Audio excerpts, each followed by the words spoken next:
할렐루야. 오늘 어버이 주일입니다. 어버이 주일 효와 관련된 미담으로 설교를 시작하겠습니다. 그럼 포항에도 효자동이라는 동네가 있는데요, 서울의 청와대 뒤쪽에 보면 효자동이 있습니다.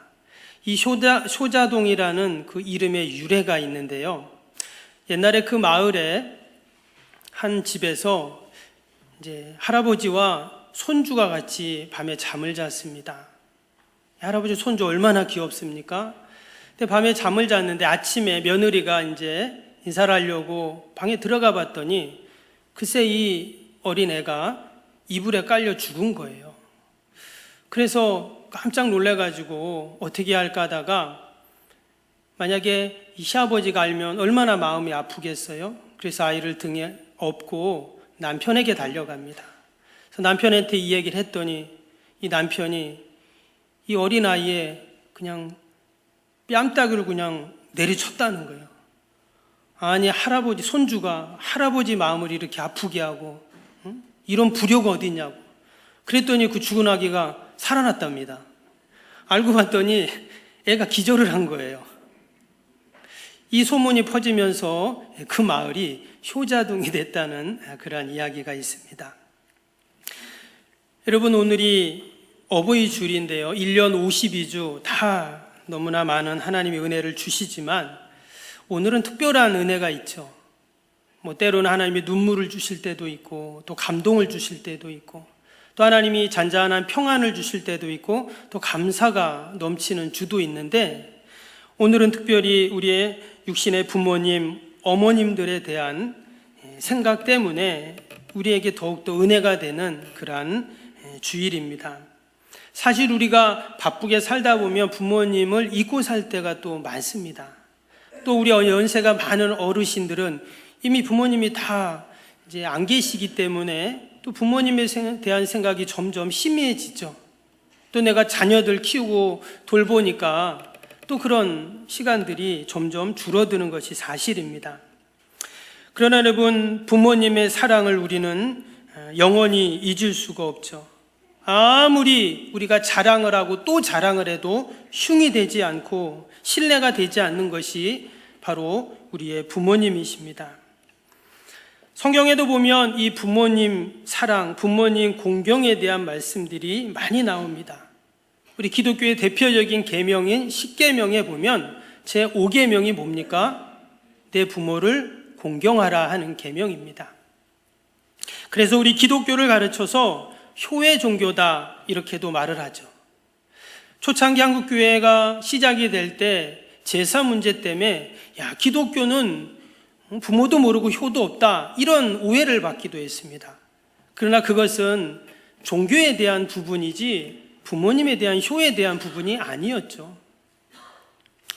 성경에는 수도 없이 부모 공경에 대한 말씀들이 나옵니다. 오늘 본문이 이제 대표적인 말씀인데요, 우리가 오늘 말씀을 통해서 다시 한번 우리 부모님을 생각해보고, 또 더 나아가서 우리의 천부 대신 우리 하늘 아버지를 기억하는 복된 시간이 되기를 축복합니다.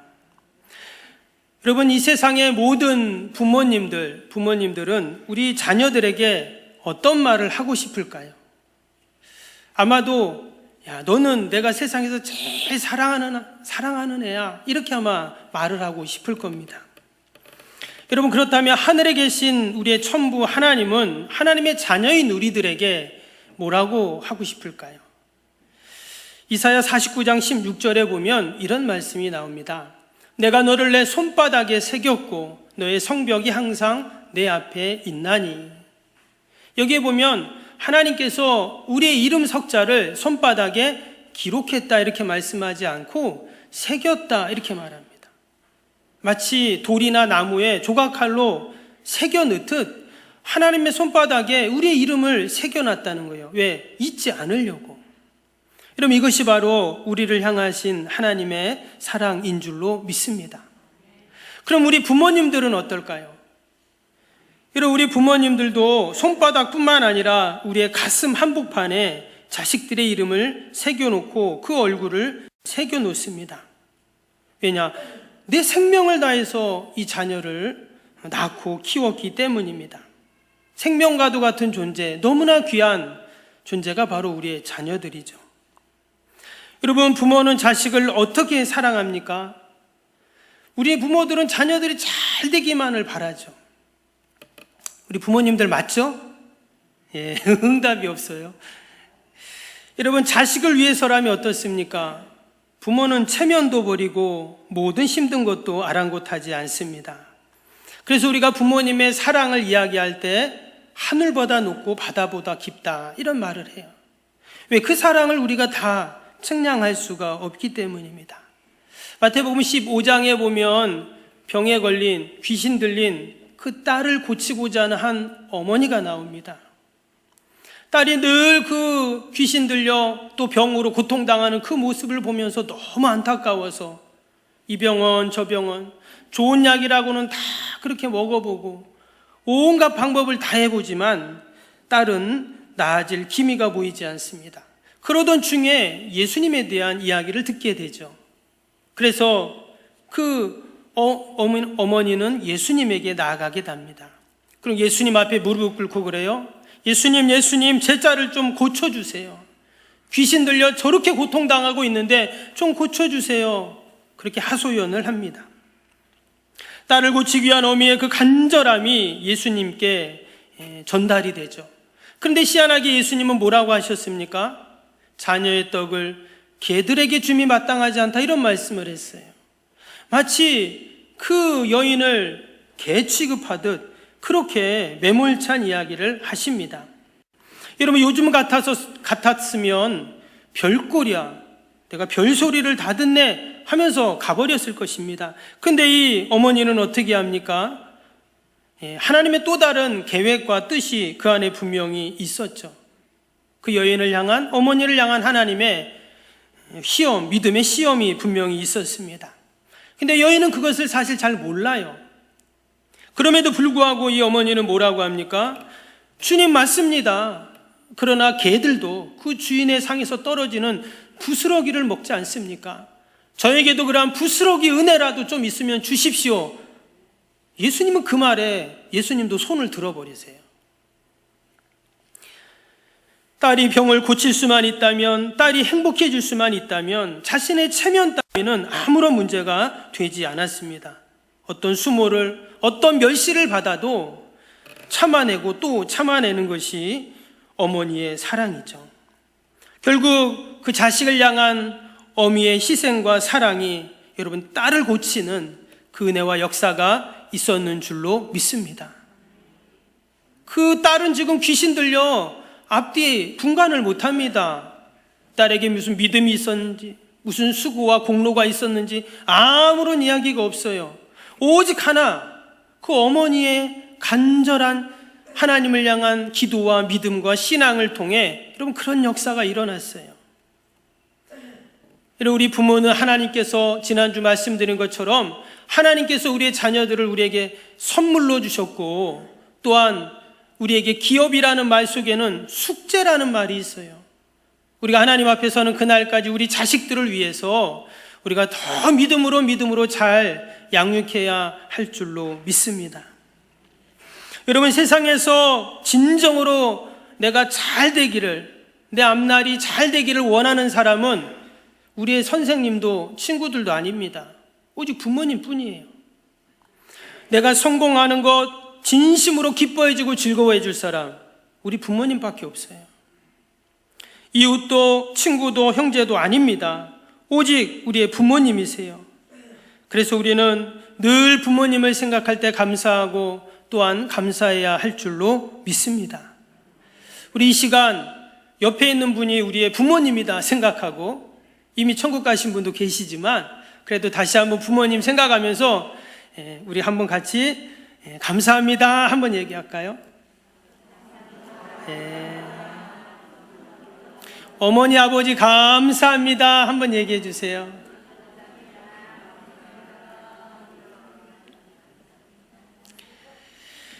두 번째로 우리 부모님은 하나님의 대리자입니다. 여러분, 부모님은 자식의 허물을 다 받아줍니다. 왜? 부모이기 때문에 그렇죠. 세상 사람들이 다 나로 인해서 실망하고 나를 손가락질하고 포기해도 여러분 끝까지 기다려주고 참아주고 받아주는 사람은 부모님밖에 없어요. 그런데 여러분 이 모습이 어떤 모습입니까? 마치 우리를 향하신 하나님의 모습이다라는 거예요. 여러분 우리가 어떠한 모습이어든 하나님은 우리를 다 받아주세요. 예수님 마지막 십자가에 달리실 때 옆에 달렸던 그 강도, 여러분 당시에 십자가에 달려 죽는다는 것은 극악무도한 죄인만을 십자가형을 합니다. 근데 예수님은 죄가 없으셨지만 우리의 추악한 죄를 위해 십자가에 달리셨죠. 근데 그 양옆에 있었던 그 죄수들은 분명히 그 극악무도한 죄인들입니다. 그럼에도 불구하고 예수님께서 한편 강도를 향해서 내가 오늘 나와 함께 낙원에 있을 것이다 하면서 그 강도의 모든 허물을 다 덮어주셨어요. 바로 우리 부모님의 모습이 하나님의 모습과 똑같습니다. 그래서 성경은 부모님을 하나님의 대리자라고 이야기했어요. 유대인의 탈무드에 보면 이런 이야기가 나옵니다. 나 대신, 그러니까 하나님이세요. 나 대신 내 어미를 너에게 보내노라. 내게는 등이 없어서 너를 업어줄 내 어미를 너에게 보냈노라. 내게는 손이 없어서 너를 붙들어주고 어루만져줄 내 어머니를 내 곁에 보냈노라. 나는 너를 품어줄 가슴이 없어서 너를 품어줄 어미를 내 곁에 보냈으며 내게는 젖이 없어서 생명의 젖을 줄 내 어미를 너에게 보냈노라. 하나님께서 우리 자녀들에게 부모님을 보내주셨는데 하나님 대신 부모님을 보내주셨다는 거예요. 나를 키워주고 보호해주고 돌봐주고 나를 도우시는 그 부모님이 바로 하나님이시다라는 것을 우리는 기억을 해야 합니다. 또한 우리 부모님들도 내가 하나님의 대리자로 우리 자녀를 양육하고 돌보고 키워야 된다는 마음으로 여러분 돌볼 때 그 가정은 진정 행복의 동산, 천국과 같은 가정이 될 줄로 믿습니다. 그래서 오늘 2절에 뭐라고 합니까? 내 아버지와 어머니를 공경하라 이렇게 명령을 하셨습니다. 여기서 내 아버지와 어머니라는 말은 바로 나의 존재를 의미합니다. 내가 이 세상에 존재하게 하신 분이 바로 내 아버지와 어머니라는 말이죠. 나를 지금까지 있게 한 분, 나를 여기까지 있게 하신 분, 그분의 헌신과 수고와 그 나를 향하신 지극한 사랑 때문에 지금 우리가 여러분 이 자리에 있는 줄로 믿습니다. 인터넷에 노술래님의 쇠고기 한 근이라는 시가 있습니다. 제가 한번 읽어드릴게요. 한번 들어보세요. 초등학교 6학년 때 부잣집 친구가 도시락 반찬으로 매일 싸오던 소고기 볶음, 그것이 너무도 먹고 싶어 이번 생일날엔 그 부드럽고 품이 있는 살고기와 함께 나도 호강 한번 하리라 하며 일주일 전부터 어머니를 졸랐습니다. 생일날 아침 미역국과 비계투성이인 돼지고기가 오른 밥상을 밀어버렸습니다. 아들 생일인데 이게 뭐냐고 꼬라지를 부리며 집을 나왔습니다. 방바닥에 엎어진 미역국 국물을 훔치며 내일 모레 꼭 해줄 테니 아침밥 먹고 나가라는 어머니의 강국한 부탁을 발로 밟고 서러워진 어린 몸뚱이를 자전거에 실었습니다. 엄하신 아버지가 그날은 아무 말씀도 없으셨습니다. 혼자 씩씩대며 차들 싱싱 달리는 한강다리를 건넜습니다. 내가 사고라도 나야 나 귀한 줄 알지 하며 집에서 아주 멀리 마음은 더욱더 멀리 달아났습니다. 분을 삭히지 못해 코를 훌쩍거리며 가닿는 곳은 김포공항이었습니다. 거기서도 한참을 어머니에게 반항을 했습니다. 다시는 돌아가지 않을 것처럼 말입니다. 저녁이 돼서 자전거도 지치고 나도 지쳐 집에 왔더니 한바탕 난리가 났었나 봅니다. 누나들이 퉁퉁 부은 눈으로 나를 껴안았습니다. 우쭐해졌습니다. 나를 나무라실 줄 알았던 어머니는 아무 말도 없이 3살 푸대를 뜯어 쌀 한 바가지를 가게집에 갖다다 주셨습니다. 어제 빌려줘서 고맙다고 하며 밀린 외상값도 함께 갚은 눈치였습니다. 아버지 월급이 오늘에야 나왔다고 미안하다고 멀리서 아버지 손에 뭘 들고 올라오고 계셨습니다. 신문지로 꽁꽁 싼 쇠고기 한 근이었습니다. 신문지 속에 아버지 살점이 다 들어가 있는 듯 아버지가 무척 작아 보였습니다.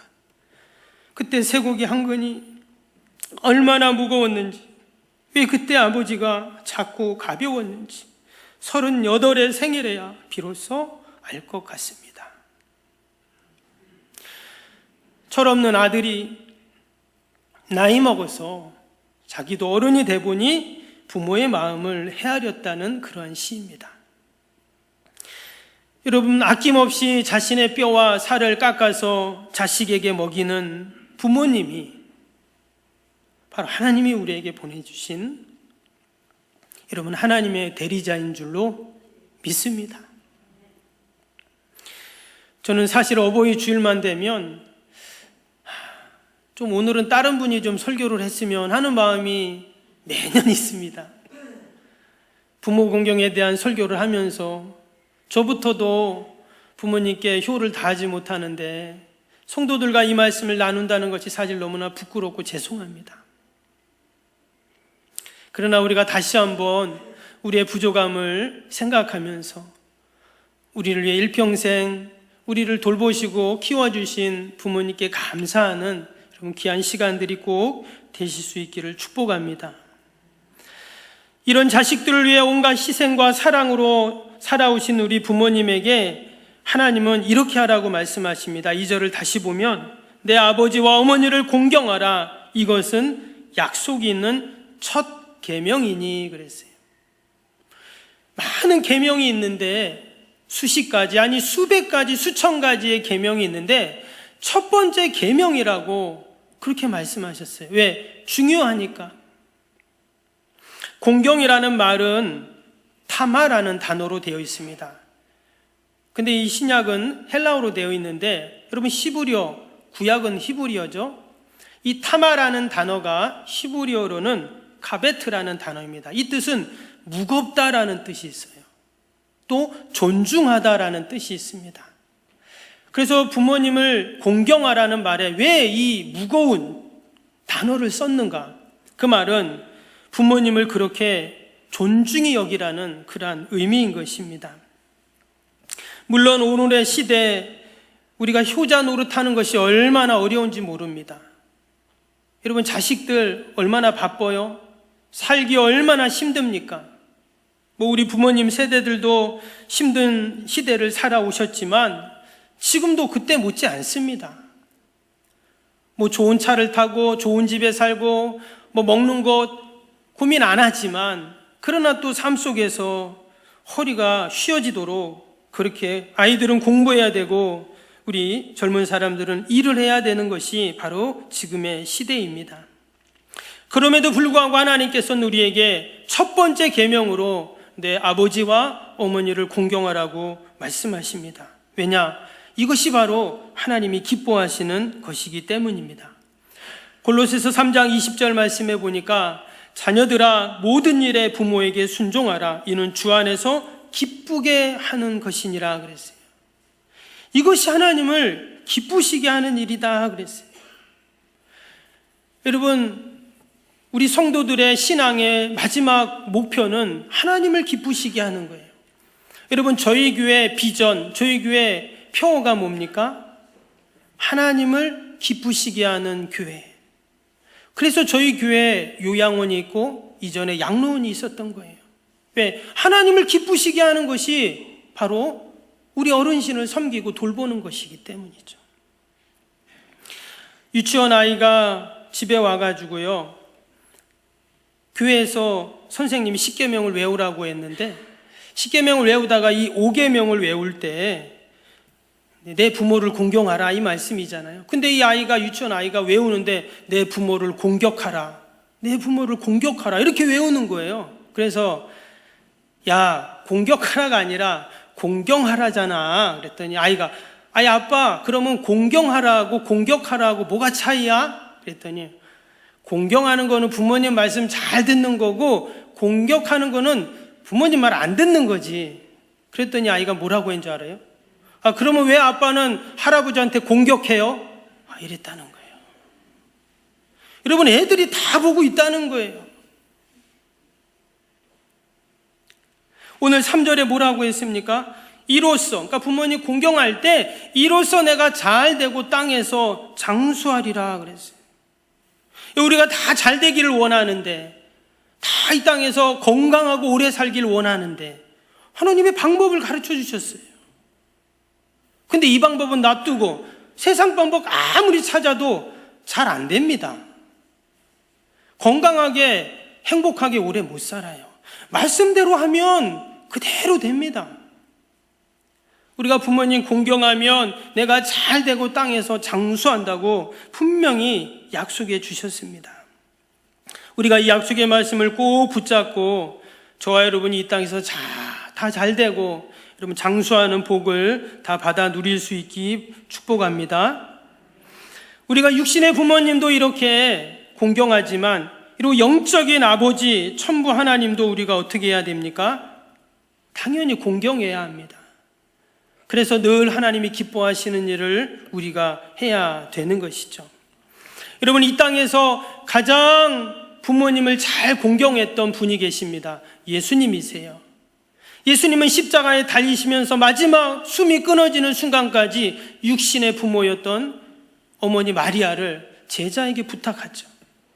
여러분, 정신이 있겠습니까? 손과 발에 못이 박히고 가시 면류관을 쓰고 옆구리에 창이 찔리고 그 십자가에서 달려가지고, 그럼에도 불구하고 그 육신의 어머니를 제자에게 부탁하는 그 효를 마지막까지 보여주셨습니다. 또 영적인 아버지 되신 하나님의 뜻을 마지막까지 받으셨어요. 하늘 보좌 버리시고 그 뜻을 이루기 위해 이 땅에 내려오셨습니다. 예수님은 천군 천사를 호령하실 수 있는 분이셨어요. 로마 군병 아무것도 아닙니다. 십자가에서 내려오실 수 있었지만 하나님의 뜻을 받들기 위해 끝까지 내려오지 않으시고 우리의 죄를 사하시기 위해 고난과 수모와 모함과 고통을 다 참아내셨습니다. 왜? 아버지의 뜻을 받들기 위해서. 그래서 우리의 부모님을 공경하는 롤 모델은 바로 예수 그리스도이십니다. 우리가 오늘 어버이 주일을 맞이하면서 다시 한번 부모님의 사랑을 기억하고, 또 누구보다 부모님을, 육신의 부모님, 영적인 부모님을 공경했던 우리가 예수님을 생각하면서 우리가 늘 하나님의 기쁨이 되는 저와 여러분이 되기를 주님의 이름으로 축복합니다.